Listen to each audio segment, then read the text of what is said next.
¿Te anima? Eh, Puede ser que es cuando que en cada etapa, en el secuencial, no tiene en cuenta al cliente en sí, porque se entrega todo al final, es como todo más único, sin personalizar, que con respecto al cíclico, que hay como que ya más con la persona en sí, adentro del sistema, en cada fase, ¿o no? No sé. Bien, eso es una diferencia y está bastante alineado con lo que mencionaba la compañera anteriormente, eh, Ah, pero es otra cosa a la que apunto que es así como muy, muy, muy importante y transversal.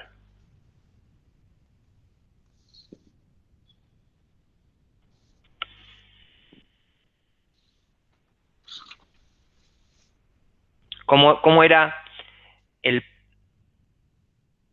y está inclusive en el nombre, de cada uno de los enfoques? ¿Cómo era el tránsito o el pasaje de una fase a otra en un enfoque y en el otro?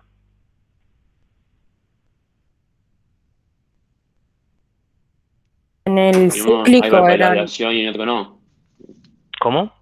En uno hay validación y en otro no, ¿no? No. Algo, ¿no? en el cíclico eran ciclos cortos. Bien. ¿Y qué pasaba en esos ciclos cortos? ¿Qué se desarrollaba? Un Eh, feedback. ¿Cómo? Un feedback. No, no, ya está. Lo del feedback, dejémoslo de lado porque ya quedó claro. Es otra cosa. ¿Qué se necesitaba en un enfoque que suceda para pasar a una etapa y en otro cómo sucedía? Eh, Puede ser que en uno correspondía a un orden y el otro no necesariamente entre las etapas. ¿Estás orientado a ver cómo es eso de que en uno correspondía un orden? Claro, porque habíamos hablado que había 5 etapas y no recuerdo cuál era el que seguía el orden del 1 al 5 y el otro hoy en día como que no necesariamente está ese orden, sino No, no, no queda que por ahí. En el secuencial habíamos dicho que para que una etapa secuencial, ¿no? Una etapa atrás de la otra. Y para que una etapa inicie, necesitábamos que la anterior, ¿qué? Termine. Pero termine completamente. O sea, no Sí, se sí. iniciaba una etapa siguiente, no se iniciaba el diseño si primero no se había cubierto toda la etapa de análisis. No se iniciaba la etapa de desarrollo si no se había terminado la etapa de diseño. No se iniciaba la etapa de prueba si no se había terminado la etapa de desarrollo. O sea, para cada etapa se ponía como requisito, como requerimiento, que la etapa anterior esté cerrada completamente, ¿sí? En cambio, en el desarrollo incremental, nosotros necesariamente íbamos cubriendo todas las etapas a la vez para ir agregando e incrementando el valor entregado al final de cada uno de los ciclos. Uno está visto como una secuencia de fases y el otro como un incremento, una repetición de ciclos incrementales que cada vez van agregando más valor. ¿Se entendió? Pero es muy importante que tengan en claro eso. Son dos diferencias centrales. ¿Me repetís lo del ciclo, por favor? En el proceso, en el enfoque de cíclico o incremental, lo que se da no es una secuencia de fases en donde se termina una e inicia otra, sino que se van dando en pequeños ciclos todas las fases del ciclo de vida, ¿sí? El análisis, diseño, desarrollo, prueba, implementación, se van dando en forma cada vez mayor. O sea, como si la circunferencia, el radio, mejor dicho, de giro de cada uno de esos ciclos fuera mayor, porque en cada ciclo se va agregando y se va incrementando más valor. Pero se van repitiendo todas las etapas en cada uno de los ciclos. A diferencia del otro, que especificaban un proyecto en 5 ciclos o en 5 etapas. Un único ciclo con 5 etapas. La primera etapa en donde se iba a hacer todo el análisis, la segunda etapa donde se iba a hacer todo el diseño, la tercera todo el desarrollo, la cuarta toda la prueba y la quinta toda la implementación. Acá, acá digo, en el otro enfoque, en el desarrollo incremental, lo que se plantea son n ciclos, tantos sean necesarios para poder generar el valor necesario que complete el producto, la aplicación, con diferentes enfoques, ¿no? Con mucha más complejidad, pero entregando mucho menos valor al principio, pero asegurándose que cubriste todas las fases, ¿sí? El análisis, el diseño, el desarrollo, la prueba y la implementación, y entregaste una porción de valor pequeña. Entonces, imaginemos esto, imaginemos una línea de tiempo en donde si dijimos que para cada una de las 5 etapas íbamos a tardar 3 meses, ¿cuándo liberamos valor en la fase secuencial? Al final de los primeros 15 meses. En cambio, si nosotros decimos que el primer ciclo de entrega de valor, por más que sea una porción chica, lo planteamos en 3 meses, entregamos valor a los primeros 3 meses, ¿sí? Y el cliente puede validar, y nosotros podemos tener un feedback del cliente que diga que lo que le acabamos de entregar está alineado con el producto, con su idea, con su necesidad. Entonces, a partir de ahí, de esa entrega de valor validada, o sea, aceptada por el cliente, podemos continuar creciendo, haciendo crecer el producto, ¿sí? ¿Qué puede pasar? Que entreguemos esa pequeña porción de valor y el cliente solicita hacer ajustes en diferentes proporciones. Puede estar muy a disgusto, puede estar muy a gusto, puede estar en el medio, puede solicitar ajustes como puede que no. Pero una cosa es hacer ajustes, y vamos a poner el escenario más negativo, donde no le haya gustado nada de lo que entregamos, hacer ajustes sobre la totalidad de lo entregado, pero que representa una porción muy chica del valor, de valor entregado, de producto desarrollado, a tener que hacer grandes cambios después de 15 meses de desarrollo sobre toda la funcionalidad o toda la aplicación entregada. ¿Se entiende la diferencia? Sí, perfecto, gracias. Buenísimo. Sí. Bueno, pero son conceptos muy importantes, son conceptos que más allá de que los vamos son centrales dentro de lo que vamos a evaluar, son los que más me interesan que ustedes los puedan incorporar, internalizar, porque son el eje de entender de qué manera se pueden plantear los procesos de desarrollo de sistemas. Y ojo, tampoco acá quiero demonizar o estigmatizar el proceso secuencial. Todo va a depender del tipo de proyecto que estemos encarando, ¿sí?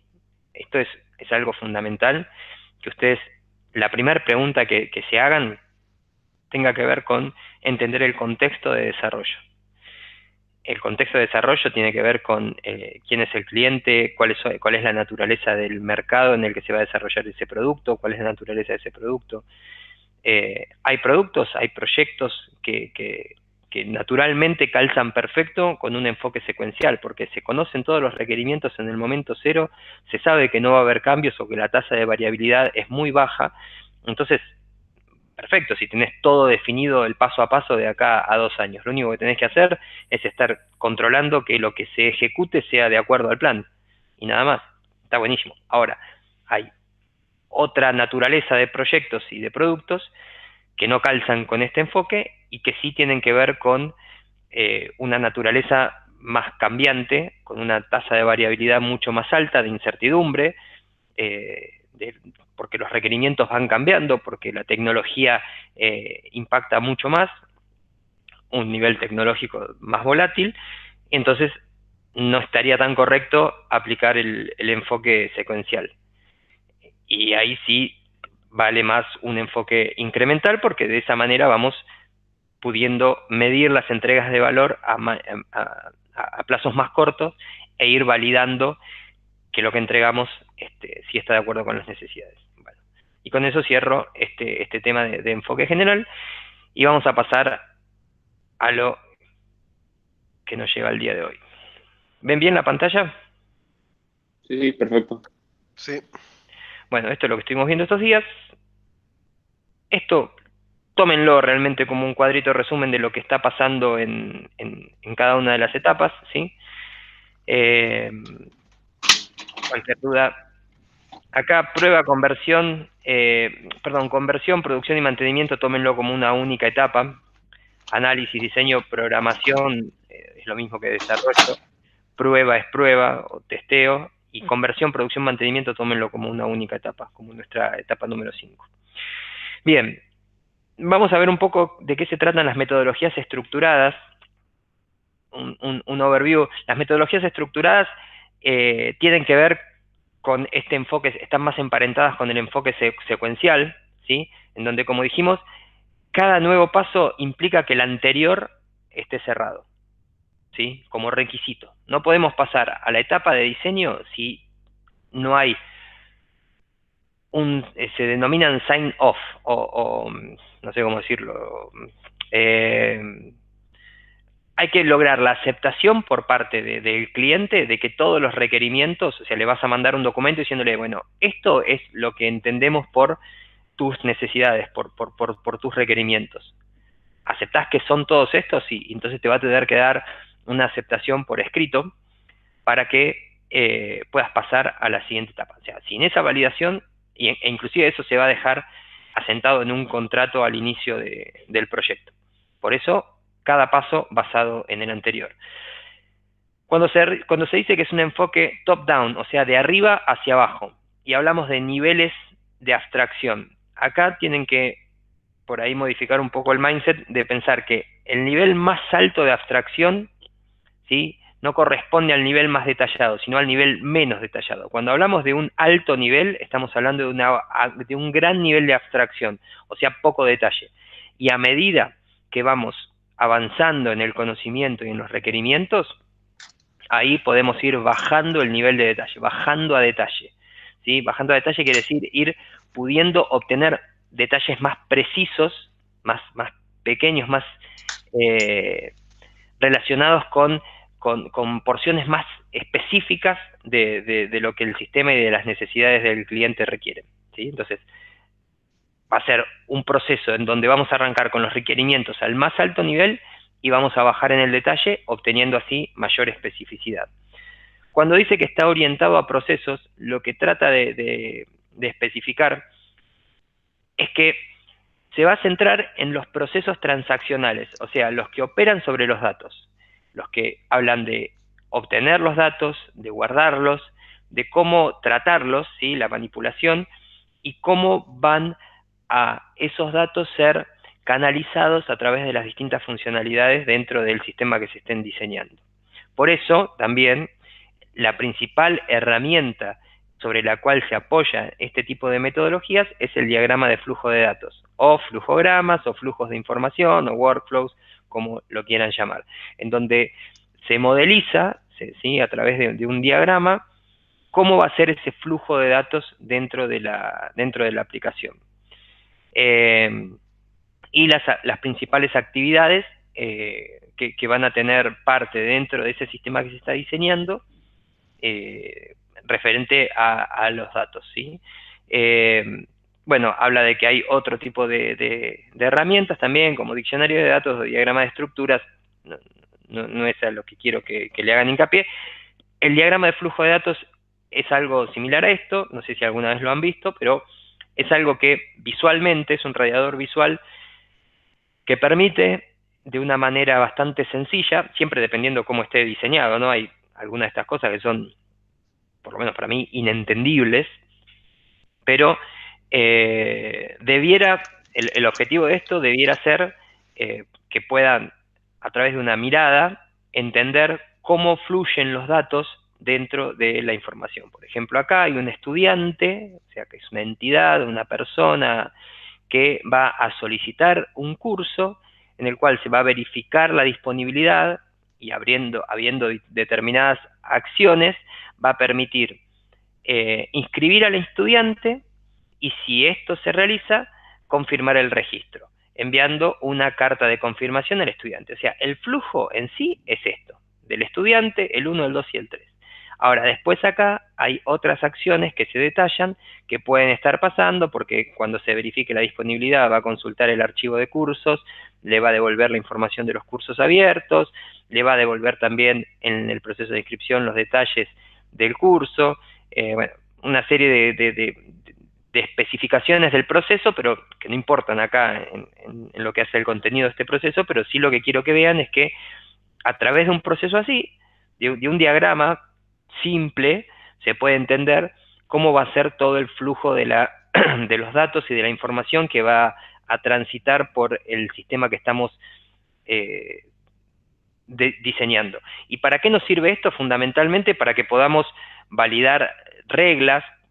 Por ahí es más fácil, en vez de mandarle un gran texto explicando todo esto al cliente, esto es un lenguaje universal y aceptado, en donde es menor la ambigüedad, porque si estamos hablando de que va a haber un estudiante que va a solicitar cursos y el cliente valida esta propuesta, ya sabemos que lo que tenemos que hacer es diseñar los procesos que permitan realizar estas acciones. Entonces, la idea también es eso, que esto sirva como validación de las necesidades del cliente. ¿Ok? ¿Hasta acá alguna duda, chicos, de lo que hemos visto de metodologías estructuradas? No, o sea, una consulta con respecto al diagrama. El más importante es el de flujo de datos y después en las otras herramientas había dicho que no era muy importante, ¿no? O sea, sepan que existen diccionarios de datos en donde acá, como diccionario, lo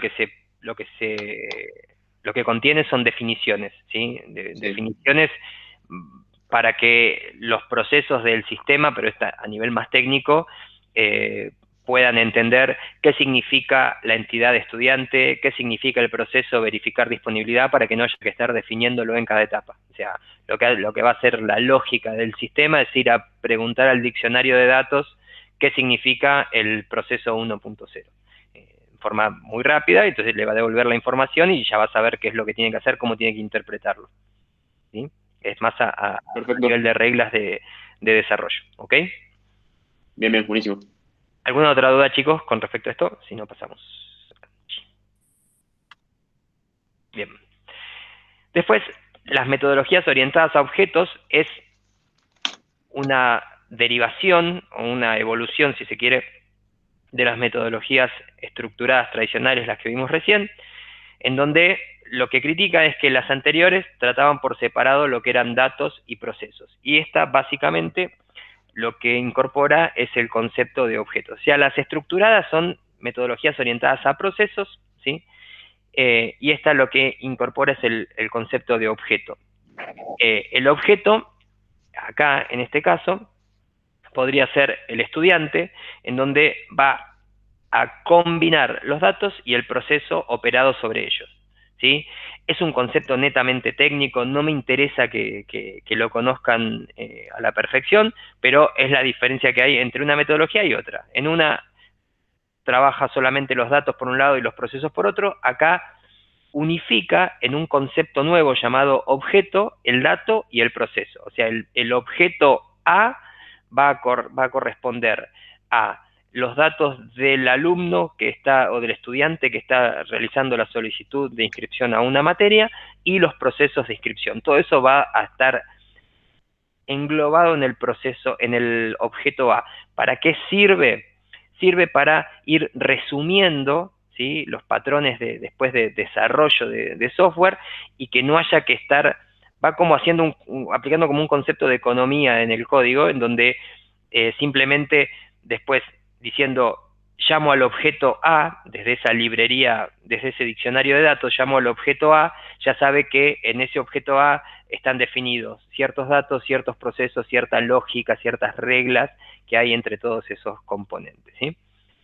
A eso hace referencia al objeto. Es medio rebuscado, sí, no me resulta crítico o esencial para que entiendan la diferencia. Acá, metodologías estructuradas todavía nos podemos manejar con el concepto de que son estructuradas porque van secuencialmente, porque es un enfoque top-down, o sea, del más alto nivel al nivel más bajo, y que generalmente se pueden modelar a través de diagramas de flujo de datos, en donde explicamos cómo los datos transcurren dentro de los procesos de la información del sistema que estamos desarrollando, y cómo van a ser transformados y qué reglas de negocio se les van a aplicar, ¿sí?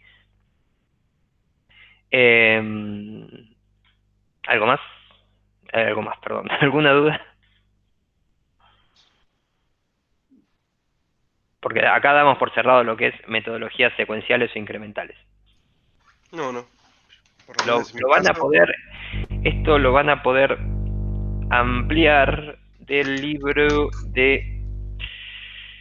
Este es el libro de...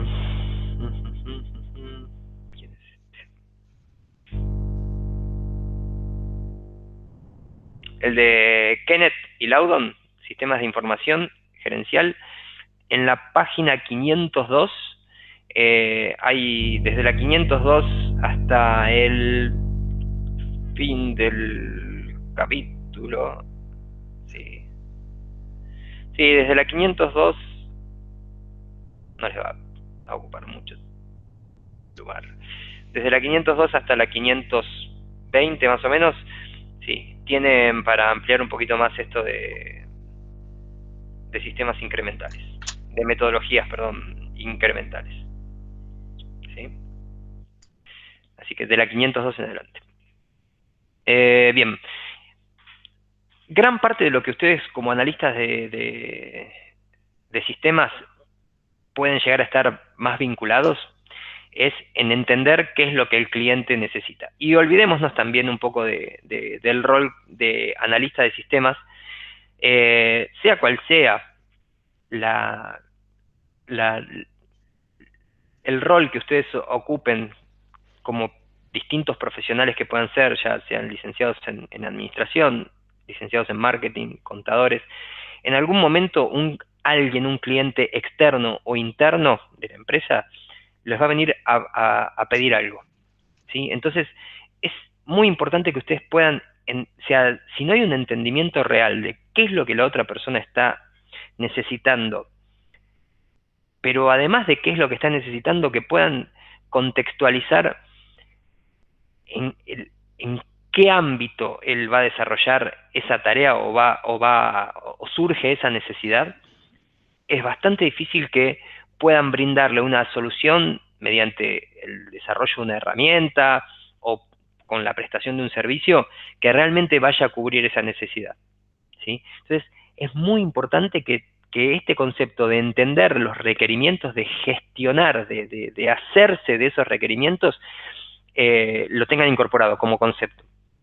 O sea, Porque, es como si fuese que alguien me pide, bueno, me podés brindar esto, pero uno tiene que saber el contexto del negocio de esa persona, eso sería.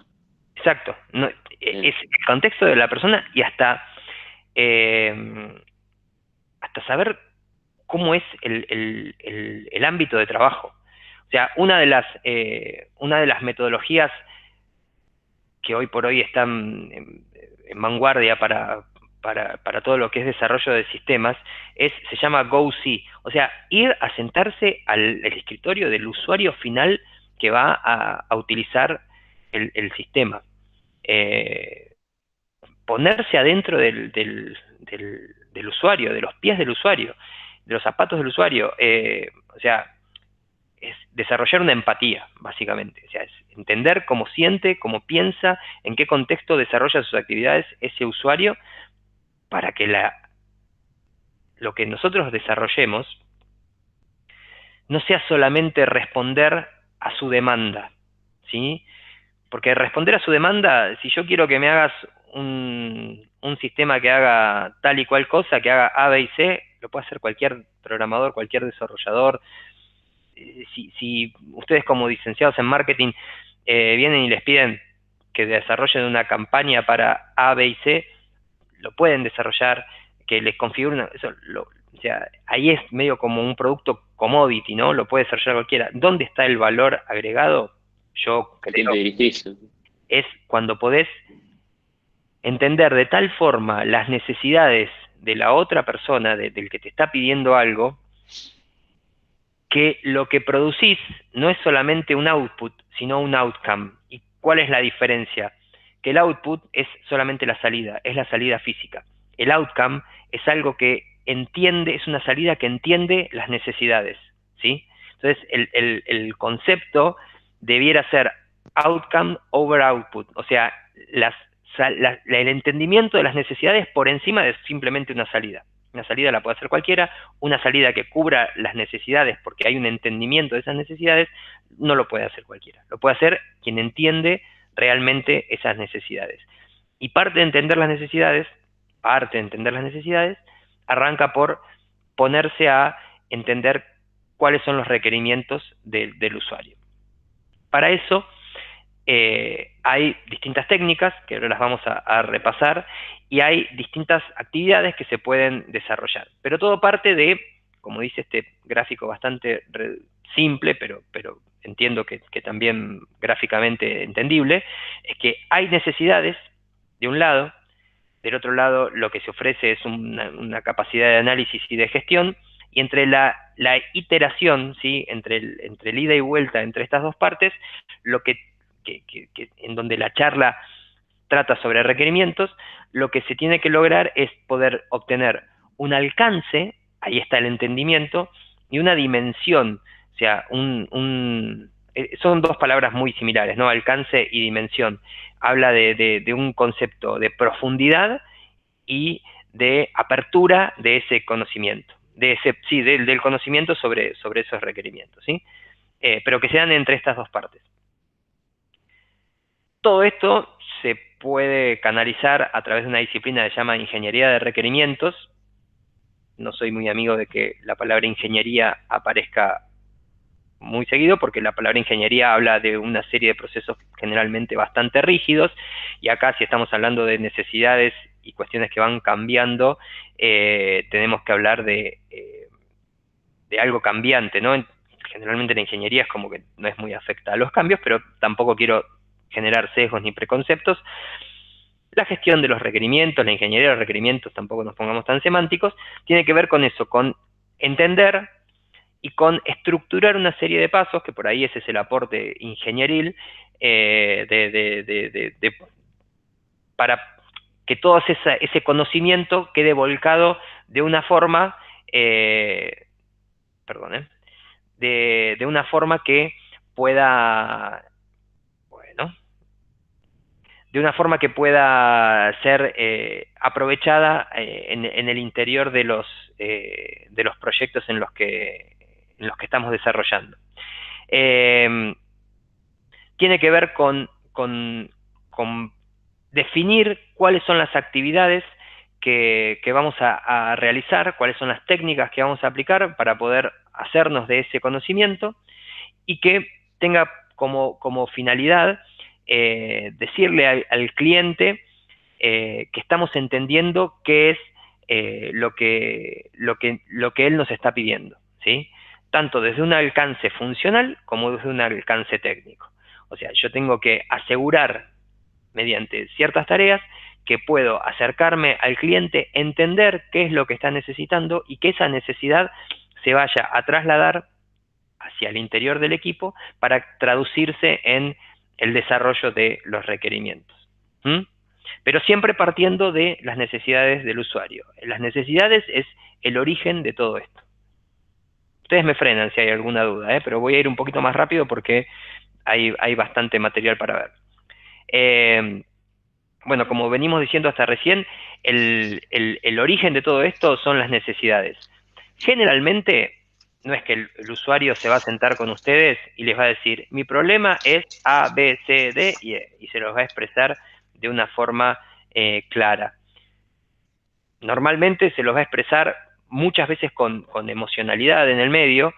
Entonces ustedes lo que van a tener que estar es como filtrando, sacando información que estorbe o datos que estorbe a lo que ustedes necesitan entender, que es cuál es la necesidad puntual. Y a partir de ahí sí, ir a tratar de ir al encuentro de otro tipo de elementos que sirva para lograr un conocimiento más profundo. Pero de arranque no podemos dejar que la emocionalidad, la emotividad que nos traslade ese usuario respecto de su situación, porque si lo agarraste en un mal día y vos le decís, bueno, contanos cómo es el proceso en el que vos cargas las facturas de venta. Uy, no, yo cuando arranco con este día, a hacer el proceso de factura de carga de venta, ya sé que voy a tener el peor día de mi vida. Cuando un usuario te empieza a hablar de esa forma, que es muy habitual que suceda, tenés que estar atento a que todo lo que te esté trasladando esté teñido de una subjetividad negativa. Entonces, ustedes como profesionales tienen que poder diferenciar ese tipo de expresiones para poder hacerse de la información más objetiva posible, ¿sí? Como neutralizar lo que el usuario les esté trasladando. Y a partir de que tienen conocimiento concreto de cómo son los procesos que se están desarrollando, ahí sí pueden volver a entender por qué sufre esta persona cuando hace este proceso. Y sí, mira, tiene que pasar por 15 pantallas para poder cargar 3 códigos de producto. Bueno, ahí es donde van a poder linkear la cuestión emocional con la cuestión más material del trabajo. Y es a partir de ese entendimiento donde podemos generar eso que decíamos anteriormente, de generar un outcome más que un output, ¿sí? Pero tienen que entender que el origen del problema, si bien son las necesidades, nunca van a ser expresadas de una manera directa, sencilla, simple. Van a tener que estar indagando realmente porque el usuario tal vez no tiene muy en claro cuál es su necesidad. Por ahí lo que les va a estar planteando es más un síntoma que una necesidad, que un requerimiento. El proceso que les está planteando el cliente, lo que les está diciendo el usuario es: tardo mucho tiempo haciendo esto. Entonces ustedes por ahí, tomando solamente eso, pueden orientar el análisis y el entendimiento del requerimiento a que hay un tema de performance, de velocidad. Y tal vez no es un tema de performance, sino que es un tema de cómo están diseñados los pasos o los procesos que hace el usuario para poder generar su tarea, ¿sí? Y entonces ustedes enfocaron todo al diseño de algo que performe mejor, que sea más rápido, y tenían que orientarlo hacia otro lado. Por eso es importante que puedan entender. Bueno, ¿por qué se definen requerimientos? Porque si no tenemos los requerimientos definidos inicialmente, o lo hacemos de una manera pobre, en donde no invertimos el tiempo que es necesario para realmente entender e ir y repreguntar, es muy probable que esas fallas en las definiciones las incorporemos al diseño, ¿sí? Y rápidamente obtengamos un feedback negativo por parte del usuario final cuando lo que le entreguemos no esté de acuerdo con sus necesidades, que tal vez no las expresó de una manera clara, pero está siempre en nosotros la responsabilidad de no dar nada por sentado. Es como una regla de oro: no dar nada por sentado. Si no hay algo que está bien claro, bien explícito, bien entendido, tenemos que hacerlo saber. Y si no hay posibilidad de lograr una mejor definición sobre algo, tenemos que ser socios con nuestro usuario, decir: bueno, mira, podemos avanzar con esto, podemos desarrollar algo para esto, aún sin entender bien cuál es tu necesidad. Podemos ir avanzando, pero sepamos que esto probablemente va a ser susceptible de cambios. Si nos asociamos, si logramos que la otra persona se asocie con nosotros en esa incertidumbre,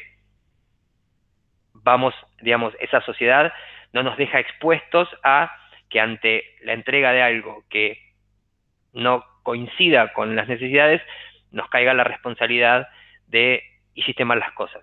Porque esto es todo fantástico plantearlo como un trabajo en equipo, donde las dos partes se van a integrar y va a haber un amalgamamiento para obtener un producto superador, hasta que entregas algo y alguien te dice: ¿en qué gasté los últimos $100.000 de mi compañía para que me entregues esta porquería?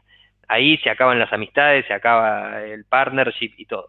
Entonces es muy importante que en todo ese proceso también se manejen las expectativas del cliente, de tal forma que si te dicen: no, yo lo quiero bien definido, bueno, sigamos invirtiendo e invertiremos más tiempo para poder entender bien qué es lo que se necesita. Pero la razón es esencial. Si no tenemos si nosotros damos por cerrado requerimientos que no tenemos realmente en claro, lo que estamos haciendo es infectando todo nuestro ciclo de desarrollo, y o bien va a surgir en las entregas, cuando validemos con el cliente que estamos desarrollando cosas que no están de acuerdo con sus necesidades, o más adelante lo que vamos a hacer es que eso infecte, ¿sí?, a grandes partes del proceso de desarrollo y a grandes partes de funcionalidades del producto, y que sea más lo que haya que retrabajar. ¿Ok? ¿Dudas hasta acá, chicos? No por el momento. Bien. ¿Cómo definimos los requerimientos? Bueno, tenemos requerimientos funcionales, esto es una categoría muy básica, pero que es muy importante en lo que es desarrollo de sistemas. Requerimientos funcionales y requerimientos no funcionales. Los requerimientos funcionales son los que tienen que ver específicamente con la herramienta o con el producto que estamos desarrollando, con la solución que estamos desarrollando, ¿sí? Tiene que ver con las reglas, con las órdenes que nosotros le vamos a decir al sistema, cómo queremos que se comporte.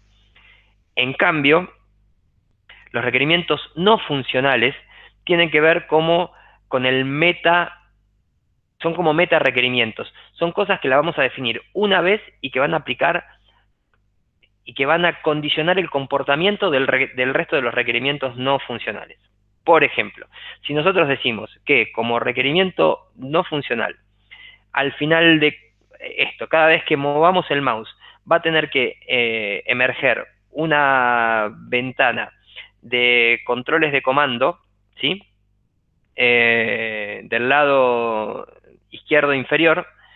Si eso lo definimos como un requerimiento no funcional, entonces en cada parte del sistema que haya que repetir un comportamiento similar, tenemos que hacer referencia a ese requerimiento no funcional que va a tener un código en un documento, en un repositorio de datos, al cual todos van a poder acceder, y vamos a decir que estando en otra parte del sistema, queremos repetir el comportamiento del requerimiento no funcional IR27.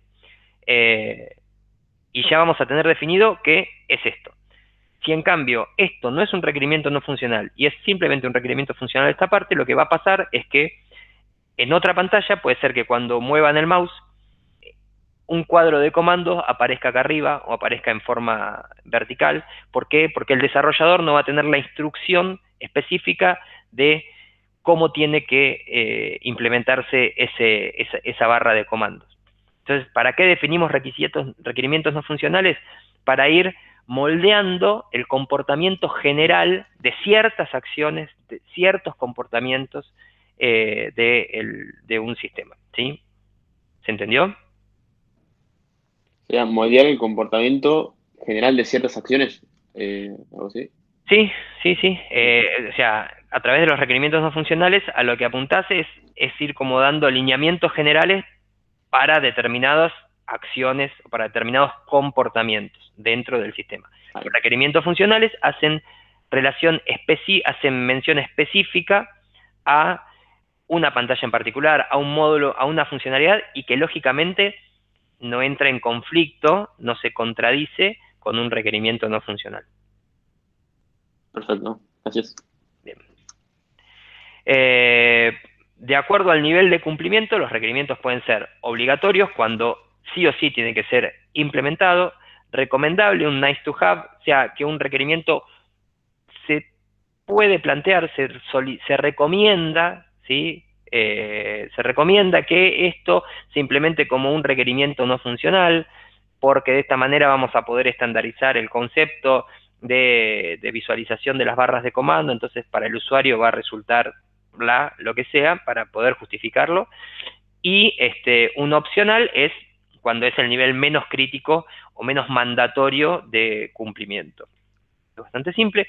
Acá les dejé también, acaban de encontrar un link, de todas maneras, se los copio acá en el chat. Ingresen, estas son distintas técnicas de levantamiento de software que me parecieron bastante piolas.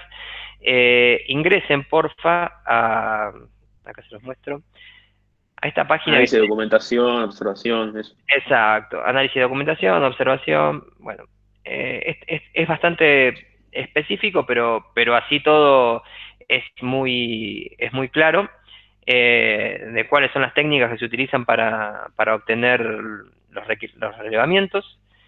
Y acá vamos a ver un poquito por arriba cuáles son estas técnicas, ¿no? Analizar la documentación, siempre lo primero que hay que ir a hacer es a preguntar qué es lo que ya está hecho.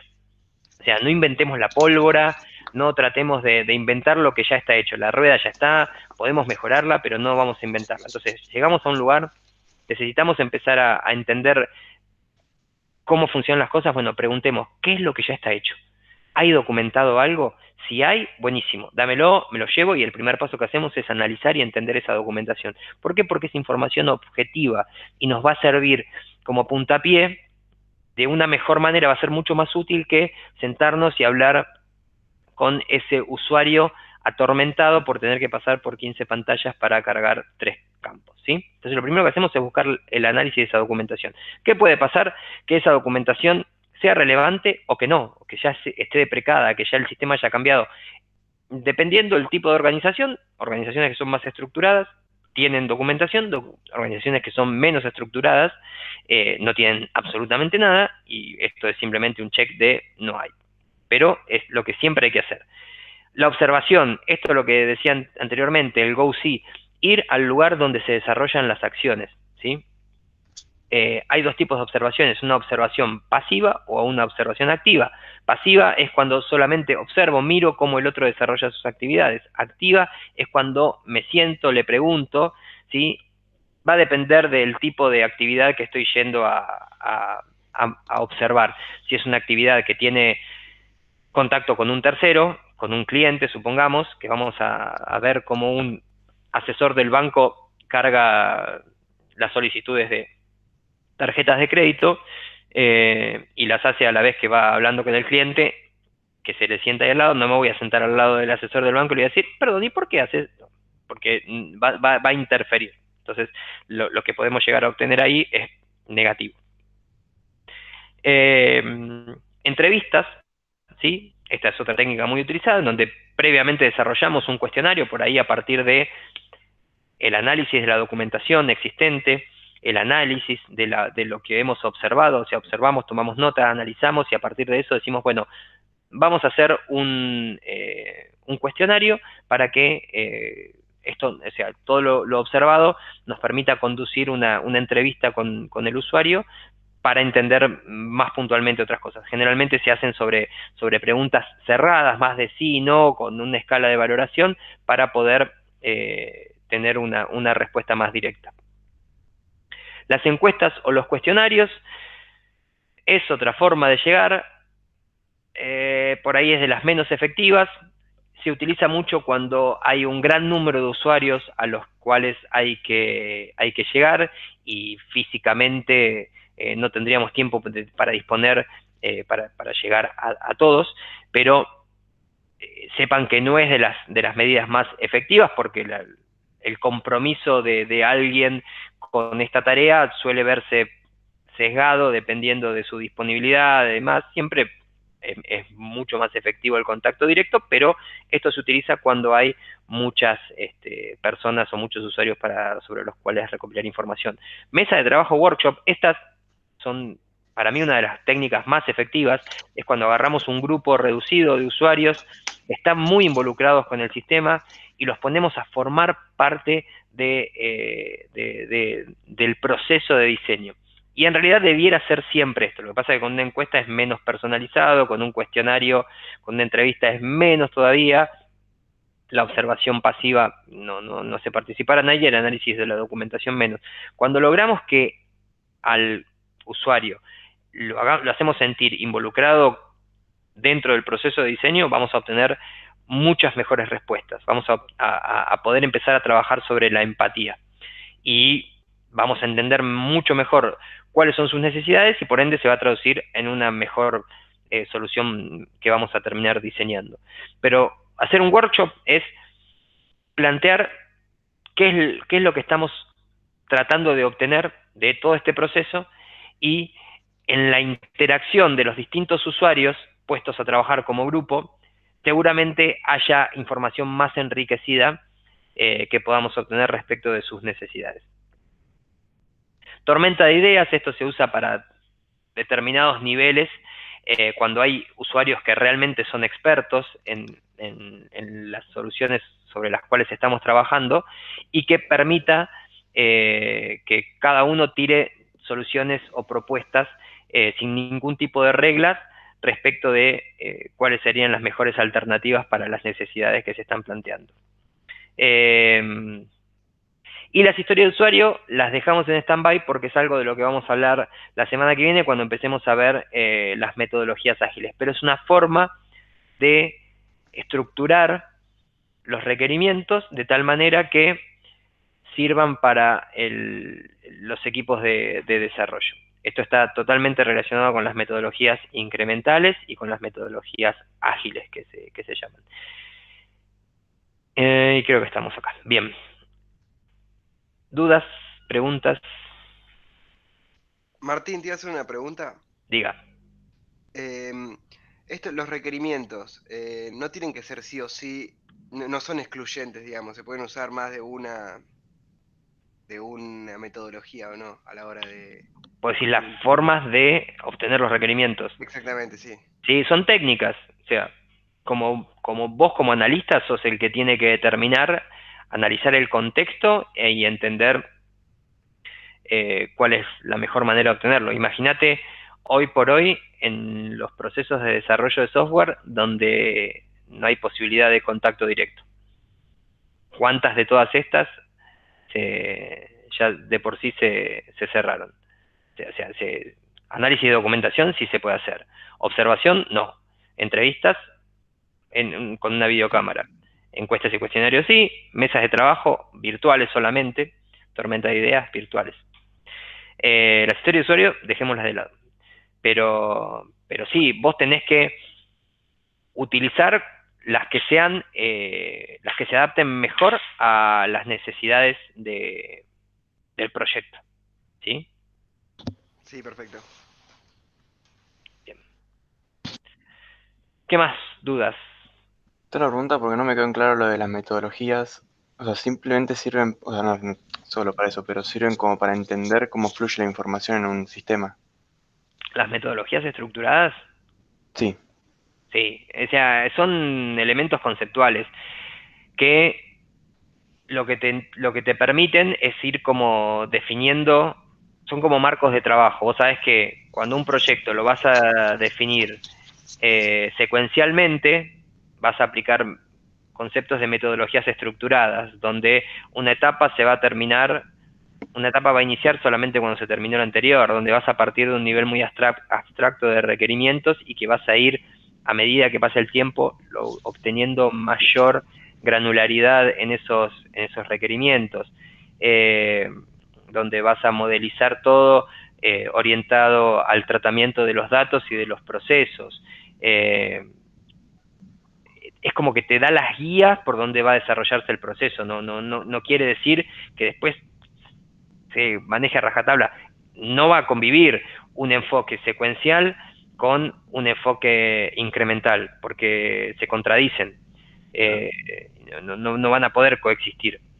Pero a lo que apunta es eso, a que las metodologías te sirvan como para poder identificar y que sepas cuáles son las cuestiones que tienen que desarrollarse para llevar adelante el proyecto. ¿y cuándo serviría que sea tipo secuencial y no cíclico? Porque parece que cíclico siempre sería mejor, digamos, tener siempre un Depende del feedback. proyecto. Vos imaginate un proyecto en donde tengas definidos todos los requerimientos desde el día cero, tengas todos los requerimientos y sepas que no va a cambiar.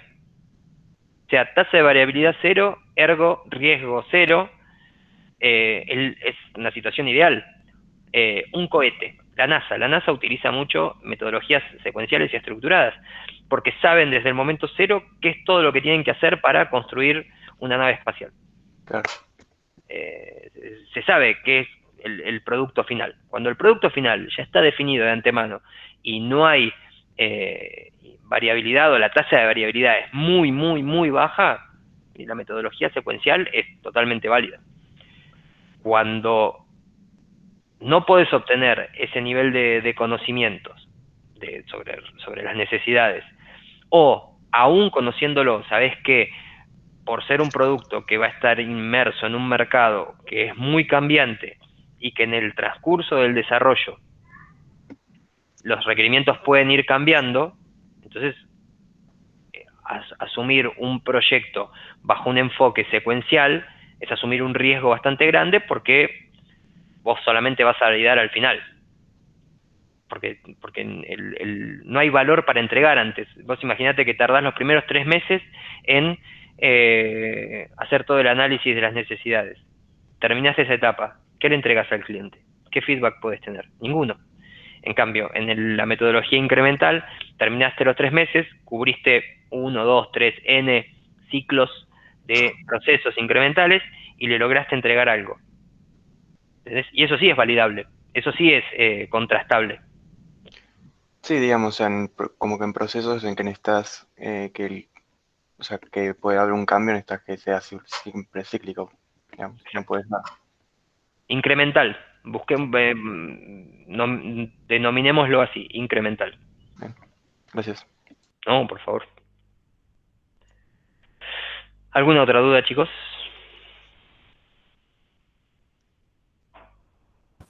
No, por No. mi parte no. ¿Hay algún material en la bibliografía para ver esto? Sí. Así como Kenneth. Ahí les Página dije, 502, ¿no? sí, página 502. Después Sí, en el otro libro de Kendall, en la parte, por ejemplo, en la página 103, tiene lo que son las entrevistas, tiene la parte de entrevistas, y en la...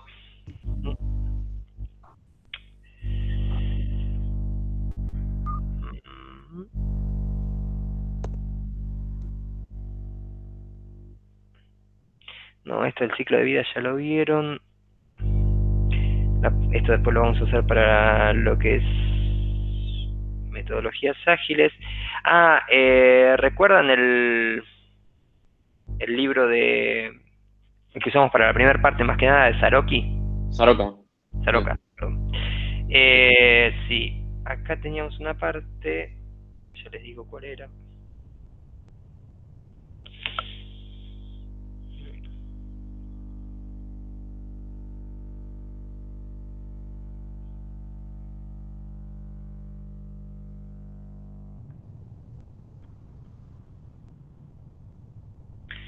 A partir de la página, también lo puedo usar para la primera parte, de la página 111, está en el módulo 1, en el que usamos para la primera parte.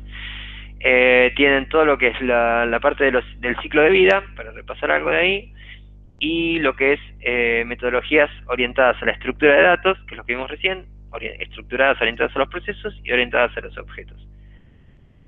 Son 6, 7 hojas. Pero les va a servir también para ampliar. Y la clase que viene vemos más en profundidad lo que son metodologías ágiles y que es la expresión actual más importante de los enfoques incrementales, ¿sí? Y que además lo que tiene de muy interesante las metodologías ágiles es que si bien iniciaron como una respuesta a problemas de software, de desarrollo de software, son metodologías que han logrado un nivel de abstracción a partir del estudio que un montón de gente ha hecho y que ha permitido que trasciendan las barreras del desarrollo de software. Y hoy por hoy se habla de Agile para recursos humanos, de Agile para finanzas, o sea, es como marcos de trabajo, frameworks, que han trascendido específicamente lo que es las metodologías de desarrollo de software. Y para lo que son las técnicas de levantamiento de requerimientos, vean ese link que les pasé se los voy a subir igual al campus, el link de PMO Informática.